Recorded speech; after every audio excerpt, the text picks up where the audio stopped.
Senator, meron pa po ba kayong kinatatakutan sa mundo ng politika? O sa buong mundo na kamo, O, my reply to you is ha ha ha. Wow! Words. Wala akong katatakutan dahil ano naman ang magagawa niya sa katawan ko? Hiwa-hiwain na naman niya ako. Halimbawa, ganito. Minsan, nang bago akong kasal, napunta ako sa Nepakyo, ni-drive ko ang sarili ko sa maliit kong sasakyan. Pagkatapos nagpila kami, siguro Holy Week iyon, bibili kami ng baboy.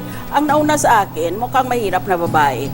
Nag-order siya 1/4 kilo ng baboy. Ininsulto siya ng polkero. Sabi niya, nag-una ka pa sa pila, 1/4 kilo lang palang orderin mo. Eh, nahiya na nga yung babae, sige pa siya ng sige. Habang hinihiwa niya, sinutuloy pa rin niya yung paglalait sa babaeng yon. Eh, bugada na ako noon, kaya nang lumipat na ako ng posisyon, nauna na ako doon sa babae, kako tumigil ka kung hindi barilin kita.